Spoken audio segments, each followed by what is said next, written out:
everybody. Welcome to a special live broadcast from the Covington Branch. Today, Krysta and I, Cierra, are going to be giving you a tour of some of the paintings by artist Frank Duveneck that are on display here at the Covington Branch of the Kenton County Public Library. We are broadcasting live and the library is open, so we might have people bump into us or ask us questions along the way, so please excuse any interruptions to our tour here today. But the first painting that I'm standing next to today is a wonderful portrait of Frank Duveneck. This painting was actually done by one of his students, Bessie Hoover Wessel. Sorry. She was a student of Frank Duveneck's at the Cincinnati Art Academy. Her husband was actually a fellow professor at the Cincinnati Art Academy, and this is a portrait that she did of Frank Duveneck from memory. And I'm actually going to step out of the way here so you guys can admire the painting here, and that way you guys can see all the details, and we're going to zoom in a little bit. There we go. So this is an oil on canvas painting. It was donated to the library by Mr. and Mrs. Robert H. Wessel, son and daughter-in-law of the artist. So they were the son of, he was the son of Bessie. It's about 27 inches by 22 inches, so it's a rather large painting. And what's kind of fun about Bessie was that when she married her husband, they actually got married in Frank Duveneck's home. So there is a very personal connection there. And after the artist's death, she and her husband were actually one of the prominent experts on the authentication of many of Frank Duveneck's paintings. So we are glad that we have one of her paintings here in the library, and that it's a painting of Frank Duveneck. This painting is on display outside of the meeting room. When you come into the Covington Branch, you can see it. And we'll talk a little bit more about Frank Duveneck. He is a local artist and painter that has quite a following and international acclaim. He was born here in Covington in October of 1848. His father was actually named Bernard Decker, so he was actually born Frank Decker. But his father died from the cholera epidemic of 1849, so just a year or less after Frank was born. And his mother remarried Joseph Duveneck when Frank was still very little, and so Frank took the Duveneck name shortly after the marriage. And Catherine, his mother, and Joseph Duveneck had many children together, so Frank has a lot of half-siblings that are still that he painted, and we have a few of those portraits here in the library on display as well, and we'll talk about those in a little bit. Frank studied art fairly early in life. By the age of 15, he was studying under local painter Johann Schmitt. Johann Schmitt was known for painting church decorations, and his works are on display in many of the churches here in northern Kentucky. After he finished his mentorship with Johann Schmitt, he traveled to Germany to study with Wilhelm von Diez and Wilhelm Leibl at the Royal Academy of Munich. That's really where he really starts to pick up steam as far as his style of art. He's known for this kind of like School of Munich style where it's very dark and then there's light in the face. His paintings were noticed in 1875 by the Boston Art Club after he did an exhibition there, and his popularity rose. He was kind of hailed as the American Rembrandt, and after that popularity spike, he opened up a school in Munich, and he taught art in Germany for a while. It's during this time period that he painted many of his famous works. A few of those paintings we're going to show you today as we go around the tour. By 1886, he had married a student of his, Elizabeth Botts. They lived in Florence, Italy, and she had a son, Frank Botts Duveneck, in 1886, so 2 years after shortly after they were married. Unfortunately, Elizabeth died in Paris in 1888 from pneumonia, very suddenly. Frank never really recovered from her death. He took it very, very, very hard. The family moved back to the United States after Elizabeth's death, and Frank Jr. was sent to Boston to live with Elizabeth's family. He had a very charmed life in Boston. Elizabeth's family was very well connected. They were artists, musicians, and fairly well off in the Boston social circle. And Frank would spend his summers outside of Boston, and then he would kind of rotate between between his family in Covington and Cincinnati and Boston for the following decades. It's during his time in Cincinnati and Covington that he taught at the Cincinnati Art Academy, and a lot of his students are still, we have pictures of some of artwork of some of his students. They are local artists themselves. And Frank died on January 3rd, 1919 in Covington. So this year is the 100th anniversary of Frank Duveneck's death. And he is buried at Mother of God Cemetery. There are a number of the Duveneck family buried in Mother of God Cemetery. And they have really beautiful kind of tombstones and statues where he is buried. If you are looking to see more of Frank Duveneck's artwork, his artwork is on display at the Cincinnati Art Museum. It's also part of the collections of the Metropolitan Museum of Art, the National Gallery of Art in Washington, D.C., the Museum of Fine Arts in Boston, the Richmond Art Museum. There's also his artwork at the Smithsonian American Art Museum and inside the cathedral here in Covington. So there are lots of ways for you to enjoy Frank's artwork. I know that there's more than just on this list of where you can see his artwork, but that's just a short list for now. So this is a beautiful painting of Frank by Bessie, and we're gonna move, so bear with us, we're gonna move to some paintings that Frank did of his family members that are on display in the library. So bear with us as we move through the library. All right.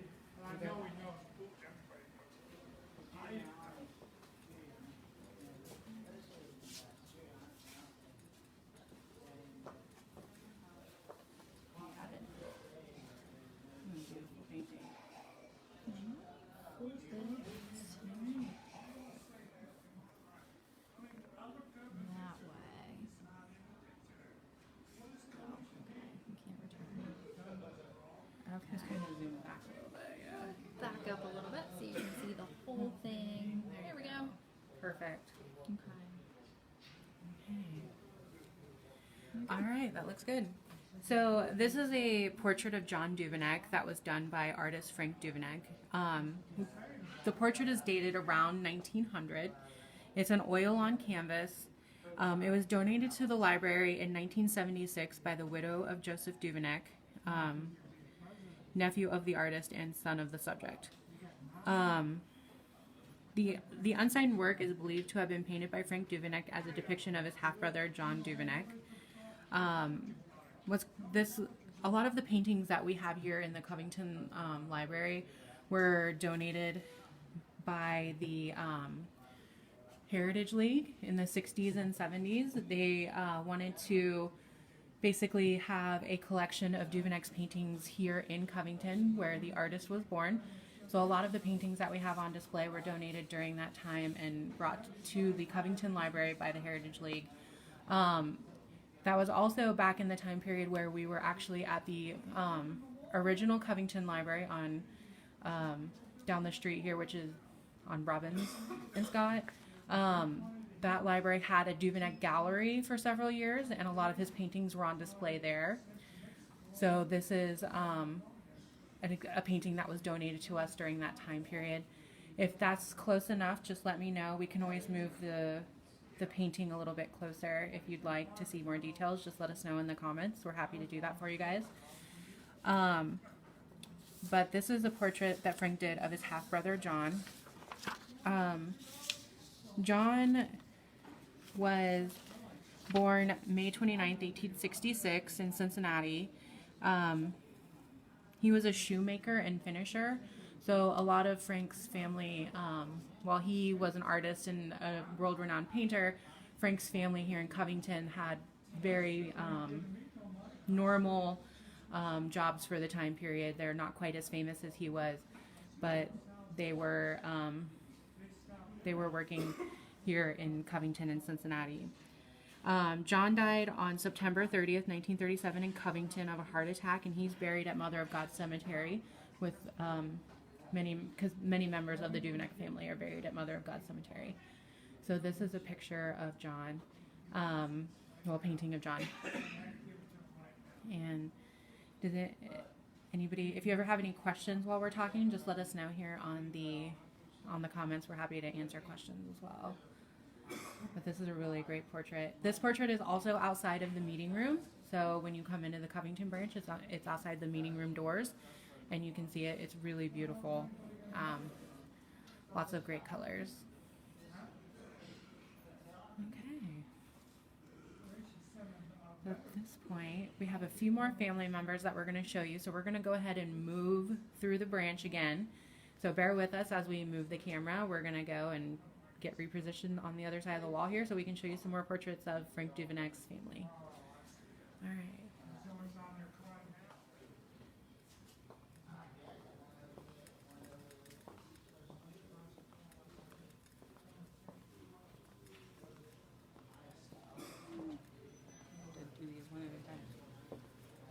Yeah, you got it. Let me see if I get somebody over here. You got it switched up. Let's back up a little bit. You guys can see the frame. Okay. Is that close enough, or do you guys want it closer? Just let us know in the comments, and we'll go ahead and We can probably move move it it a little bit. Yeah, I think they want to see the paint. I think they want to see more of the details. Perfect. Cutting off the top a little bit, but it's just blank space, so you should be good. Okay. All right. Although the frame is really beautiful too, so. I know the frame is really, really It's beautiful. really neat. Okay. So this is the continuation. This is another painting of John Duveneck, Frank Duveneck's half-brother. So the subject of the previous painting that we just saw, this is actually another portrait of him. This one was also painted in the early 1900s. Let's take a closer. So, I don't have a problem with that. flip down, face down. And then Alright. ours is So starting in this corner here. let it zoom in. So if Perfect. like this, Okay. That's why I said couldn't. It is oil on canvas as well. This one's kind of fun because it has lots of, I know that sometimes on screen these things don't pop up, but it has lots of great reds, ambers, kind of orange coloring. It's a little bit different for his style, but it's really a beautiful painting. This painting is by the copier area in the Covington branch. If you're interested in coming and looking at it and getting more detailed, a detailed look at it, that's where that painting is located. But this is another portrait of John Duveneck, and it's just a slightly smaller portrait. But this was also painted by Frank. you might want to put it a little All right. just so it's like in the middle of the bowl. We will go ahead. Do you need it in color? Well, we might have to skip. And then Show up. Which one show it's a little busy here today, so we're. Either or. You wanna go and talk about the Venetian Steps, and then we'll come back. Let's do that. Okay. We're gonna go and look at a couple other paintings, and then hopefully come back to some of Frank Duveneck's family. The library is a little busy today, and we want you guys to be able to see these perfectly. So we're gonna go look at a different painting here, and then come back. All right. So we're gonna move the camera.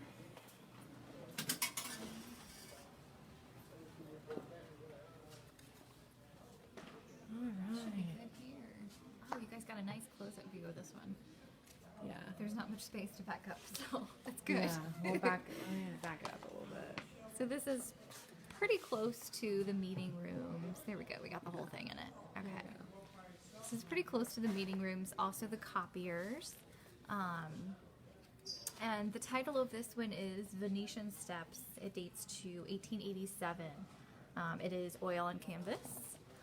It's 22.5 inches by 31.5 inches. So it is pretty large. It's not his largest here, but it was donated to the library by Frank and Josephine Duveneck which was his son and daughter-in-law in 1967. Sorry about that.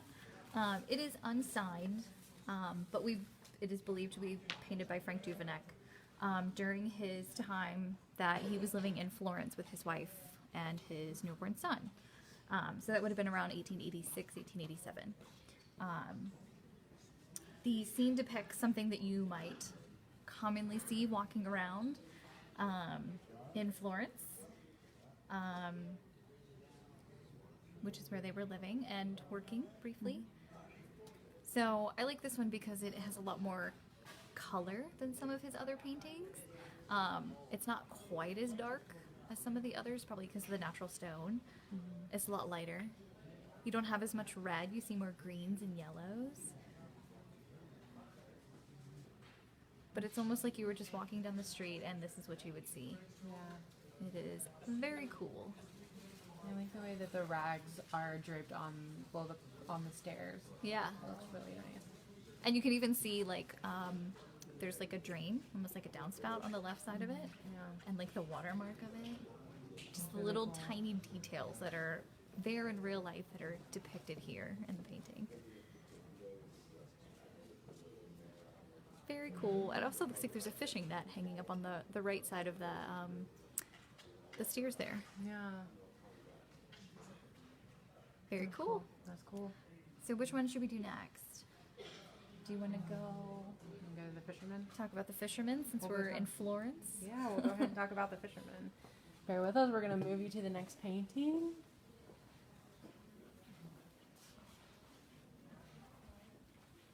Nice. So we also have artwork on display from local authors, or local artists here. So we can't get you a super close view. But we can go pretty good here, I think. Yeah. That's pretty good. It's also on kind of like a corner of a wall, so I'm Yeah. sorry that it looks like it's at an angle. But And the lighting is not awesome in this corner, so it is a little bit dark. So this is another one by Frank Duveneck. This is titled Head of a Kyoja Fisherman. It is dated to circa 1890s. This one is oil on canvas. It's 21.5 inches by 14.5 inches.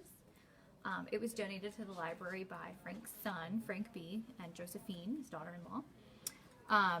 This one is also unsigned, but it is of an Italian fisherman from Kyoja, a fishing port just a few miles south of the city of Venice in Italy. It was painted for the Columbia Exposition of 1893, which was held in Chicago, also known as the World's Fair.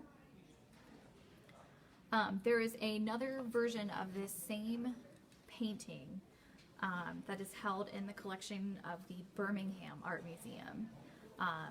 So we noticed this earlier. Several of the paintings that we have here are studies, and studies are paintings that were done in preparation for a final painting. So this one might look a little bit different than the one that's held in Birmingham, but very close. And again, this one has a ton of color in it compared to some of his other ones. yeah, A lot more blues and greens. the brush strokes on it are not quite as They're not smooth refined. as his other paintings. Yes, So, especially on the shoulder there, you can see a lot of those zigzags. yep. I would love to see the studies next to the final products. Yeah. And see how different they are. I wish we could do that. Yeah, that'd be nice to see the differences. Yeah. Okay. All right. So that is the Kyoja Fisherman. And we have one right around the corner we could go ahead and do. Ready to talk about the trees? The trees. I like the trees, they're pretty. We're gonna move you here. So this one also is a little hard to see. It's kind of below a section of drywall, and there's no light above it. Okay. But I'll go ahead and hold it that way you guys can see. yeah, a little bit better. So this one is another one from his travels in Europe. This one is titled Trees, Pulling Bavaria, and it dates to about the 1870s. It is oil on canvas, 23.5 inches by 15 and 5/8 inches. It was donated to the library by Frank's son and daughter-in-law, Frank B. and Josephine Duveneck, in 1967. It is signed on the lower left-hand corner with his initials, FD. You can't see it super well, but the initials are in red. It's a landscape. It depicts what he might have encountered while he was living and teaching art to his students in the municipality of Polling, which is south of the city of Munich in the state of Bavaria in Germany. Duveneck went to study abroad in Munich in 1869. He eventually opened his own art school in Polling in 1878, where he taught a number of notable artists, including Theodor something, and Theodore Wendell. I think we have one of John's artwork here, but it might be in storage, if I'm not mistaken. So these are trees. Yeah. This one is also very dark, but it does have a little color in it.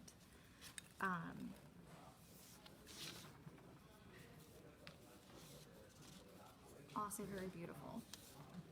And the brushstrokes on it are much more refined than the one that we just looked at.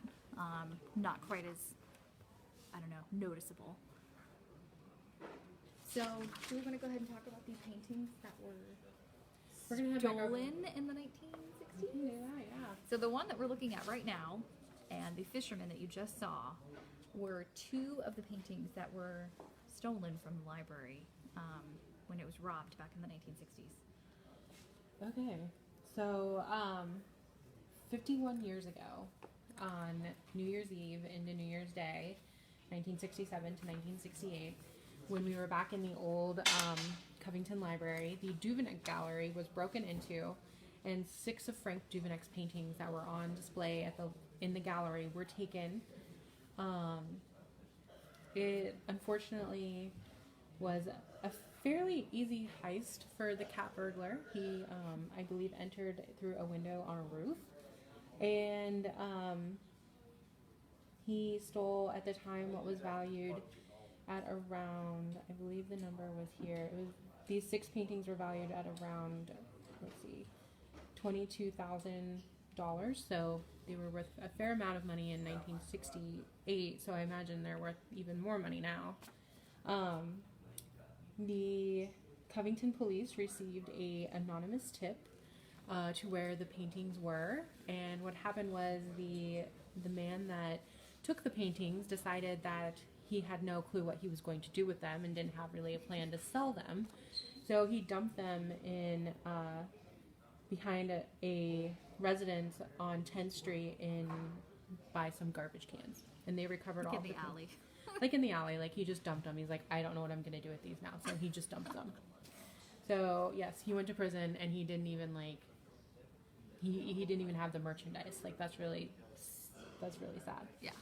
So and if I'm not mistaken, I think this one and one that is not currently on display in the library right now were damaged in the process. yes, So the one that we're looking at right now was damaged. I don't it doesn't see it. appear to be damaged. I think that It some of might these were have- restored. Might have been repaired, restored. Yes.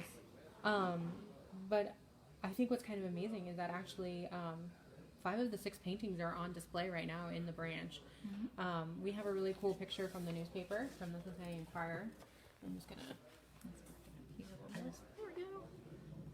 Go up a little bit. There we go. That way. So you can see the paintings and Yeah. the Covington police bringing them in. So which the was great. only one that is not currently on display in the library right now is The one. this one. Yep. So All of the other ones you They're can on see display. coming into the library here.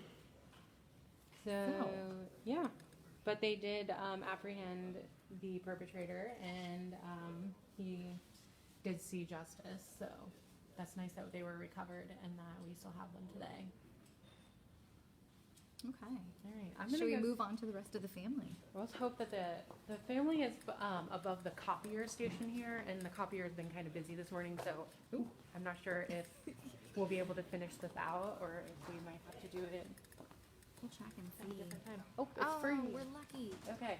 Very good. So this is John we were talking about before. So on the same wall we have two more. Do you want to zoom in on Molly perhaps? Here is Molly. Okay, so this is a painting of Molly Duveneck. Her birth name was actually Mary Catherine Duveneck. She is the littlest sister of Frank Duveneck, and she was also Frank Duveneck's favorite. And he nicknamed her Molly, so we often refer to her as just Molly. We don't actually call her Mary. But Molly was one of Frank Duveneck's favorite subjects. He often painted portraits of her and used her as a subject. This is a beautiful portrait of Molly. She has really, really beautiful rosy cheeks, porcelain skin, a big hat with flowers. I mean, it's just a beautiful painting. I just noticed all of the green in her collar and in the flowers on her Yeah. hat. It might be kind of hard to see on the screen here, but They are really quite beautiful. This painting was a gift of the people of Northern Kentucky in 1967, and it's an unsigned painting, but it's believed to be painted by Frank Duveneck in the early 1900s upon his return from Italy. Molly, Mary Catherine Duveneck, died just 12 days after the death of her brother Frank. When Frank died, it was quite a shock and sudden death, and Molly did not take the news very well, and she was instantly hospitalized and never recovered from the shock of hearing of the death of her brother Frank. Molly was kind of a fun girl in her own way. She kind of rebelled against the family. She eventually got a job downtown in Cincinnati, even though her family did not want her to work. And she never married. And she had quite a scandalous affair in the 1890s with a man who was, I believe, 20 plus years older than her. Mm-hmm. And 23 years older than her. I yes, think. She yes. was 26 and he was 49. Yes. And the man was P.J. Forsyth. He was a coal kind of salesman baron from Pittsburgh. He had a wife and I think 3 or 4 kids of his own In Pittsburgh. in Pittsburgh. When he would come to Cincinnati and drop off the coal, he would meet with Molly and they would have rendezvous and dates. The reason why we know this story is because when the house was renovated, Family house. the family house on Greenup Street was renovated. They found basically her love letters in the wall. So those love letters are the testament to the story.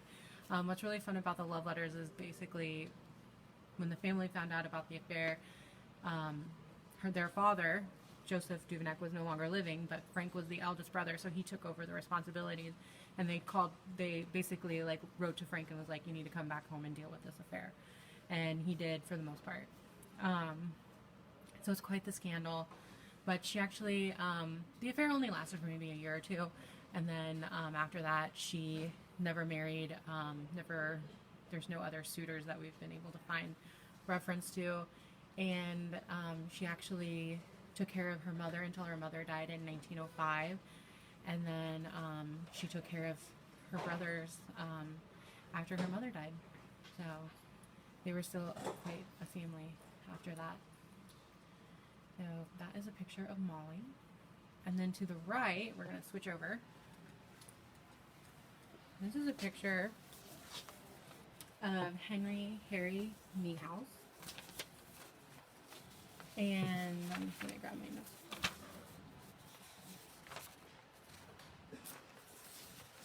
He is a brother-in-law to Frank Duveneck. Duveneck's half-sister Elizabeth married him, and this painting was a gift of the people of Northern Kentucky in 1967 as well. It's also unsigned. It is. No, it's not. It has a signature on it. Is it? It does. Oh. In the right-hand corner. Does it have 1D? Okay. Yeah. All right. So when Harry married Elizabeth in 1876, and both are buried at Mother of God Cemetery with the rest of the Duveneck family. His profession was that he was a vegetable huckster or peddler, so he was in the vegetable business. So it was very common for people back then to bring fruits and vegetables in, kind of like how our grocers do it now, but they would bring them to the market to be sold. So that was his profession. And this is a picture of his Frank Duveneck's half-brother, or half-brother-in-law. Yeah. All right. And this one is also really dark. Compared to Molly's, this one is very dark. I think this one's another study as well, just because it has some of the large It brush has strokes. really, noticeable brush strokes. I think that's really nice. Mm-hmm. Okay. So I think that is the last painting on our tour. I think we can end with that. Okay. There are others in the building. Yeah. On this floor and also upstairs in local history and genealogy. We have a couple by, one by his student, Dixie Sheldon. Dixie Selden, And then the other one is by Leon Leibl.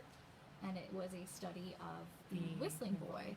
So we have a study of the Whistling Boy by one of his students up in local history. And I think there's a couple others of Frank's scattered here on the main floor of the library.